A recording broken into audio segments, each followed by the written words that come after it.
পশ্চিম pillar দ্বাদশ শ্রেণী বিদ্যালয়ের এক ছাত্রকে মারধরের ঘটনায় অভিভাবকদের প্রতিবাদের খবর সংগ্রহ করতে গিয়ে সাংবাদিক হেনস্থার শিকার হয়েছেন বলে অভিযোগ উঠেছে।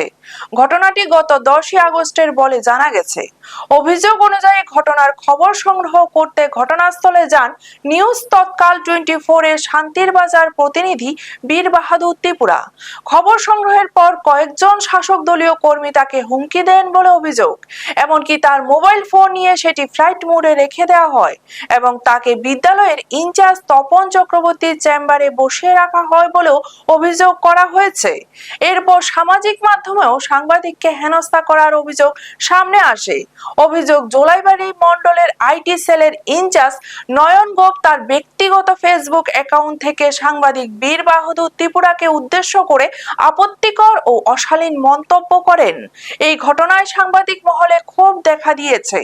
সংবাদ সংগ্রহের স্বাধীনতা ও সাংবাদিকদের মর্যাদা রক্ষার পাশাপাশি সামাজিক মাধ্যমে হেনস্থার অভিযোগ নিরপেক্ষ তদন্ত এবং প্রয়োজনীয় আইনানুগ ব্যবস্থা গ্রহণের দাবি উঠেছে।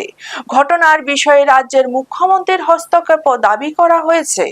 ব্যুরো রিপোর্ট, নিউজ তৎকাল 24। তার হেডে তো মারছে, দেখা যাচ্ছে তার হেডে তো মারছে, এখানে লাগছে তিনটে। আমরা ম্যামের পায়ে ধরছিলাম এই ম্যামের পায়ে ধরছে মাথায়, এই জায়গাতে সিটি স্ক্যান করে বসে, এটা এই জায়গাটা পুড়ে গেছে, এই জায়গাটা